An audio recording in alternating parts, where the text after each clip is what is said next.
Ang kwentong Samar, Biringan Part 1.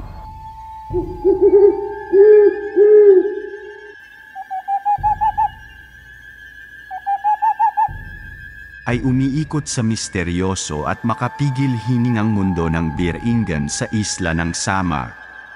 Sa isang malayong barangay sa hilagang bahagi ng Samar, may isang batang nagngangalang Miguel na may malalim na paniniwala sa mga kwentong bayan at mga misteryo.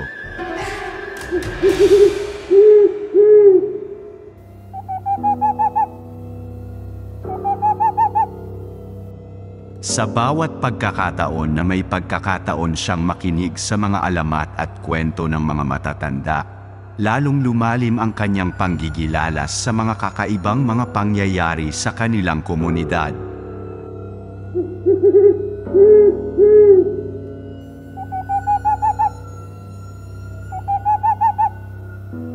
Ang kanyang lola, si Aling Pilar, ay isa sa mga pinakamatandang residente sa kanilang lugar.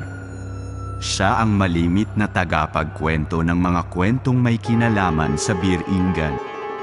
Ayon sa kwento ng kanyang lola, ang Biringan ay isang misteryosong mundo na sakop ng mga espiritu at mga engkanto.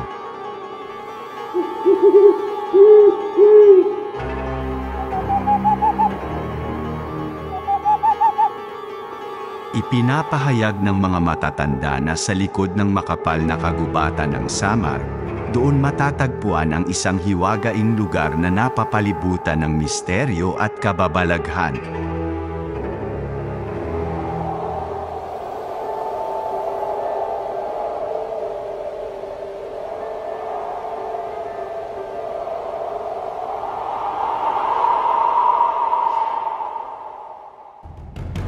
Sa kabila ng agwat ng panahon, patuloy na naglalakbay si Miguel sa bawat kwento na kanyang naririnig, hangad na tuklasin ang katotohanan sa likod ng mga misteryosong pangyayari sa kanilang komunidad.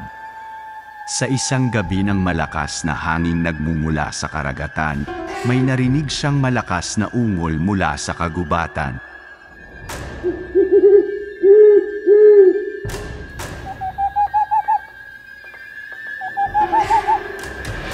Nang walang takot na pumunta siya sa direksyon ng ingay, napansin niya ang liwanag na parang nagmumula sa kalaliman ng gubat.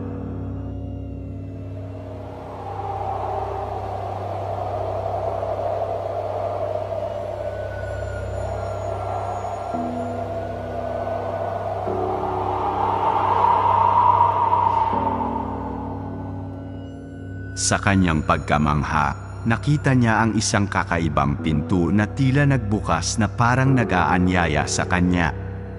Sa kabila ng takot at pangamba, napilitan siyang sumunod sa pinto na ito.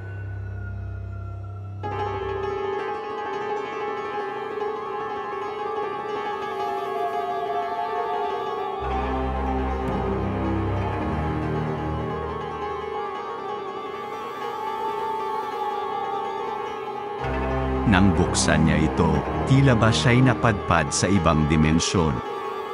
Nakita niya ang isang lugar na puno ng mga bioluminescent na halaman na nagbibigay ng kulay at liwanag sa buong lugar. Sa malayo, may mga anino na tila ba mga tao, ngunit mayroong kakaibang anyo at kulay. Hindi niya alam kung magiging matatakutin ba siya o magiging tuwang-tuwa sa kanyang napagmasdan. Sa kanyang paglalakbay sa lugar na ito, nakakita siya ng isang kaharian na puno ng kayamanan at kasaganaan. Subalit sa kabila ng lahat ng yaman at ganda, nararamdaman niya ang isang malamig na kaba sa kanyang puso.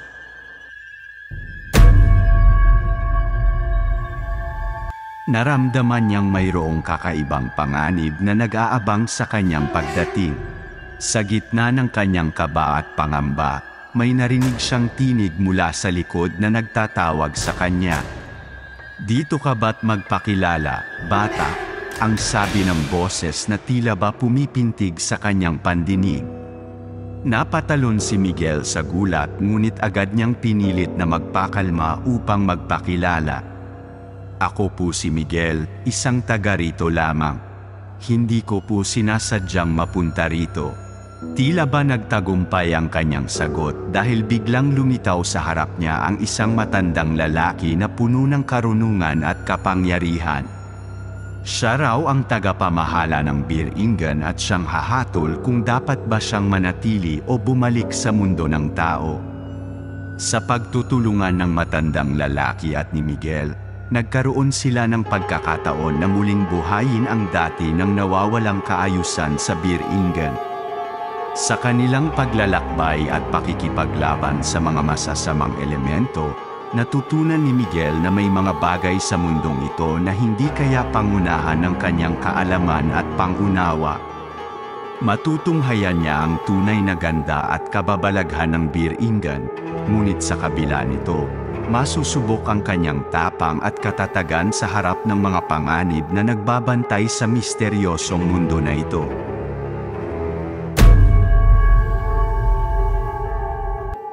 Sa bawat hakbang na kanilang gagawin, mabibigyan ng liwanag at kasagutan ang mga malalim na tanong na bumabagabag sa kanyang isipan.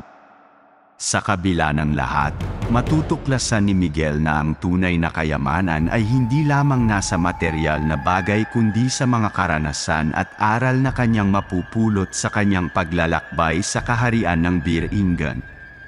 Sa paglipas ng panahon, matutuklasan ni Miguel ang tunay na layunin ng kanyang paglalakbay sa Beer Ingen at ang papel niya sa pagtataguyod ng kapayapaan at kaayusan sa nasabing kaharian. Sa huli, hindi lamang ang kanyang pag-unawa sa misteryo ng Beer Ingen ang magiging bunga ng kanyang pakikipagsapalaran, kundi ang kanyang pagbabago bilang isang taong pinili ng tadhana upang maging sandigan at tanglaw sa kanyang komunidad.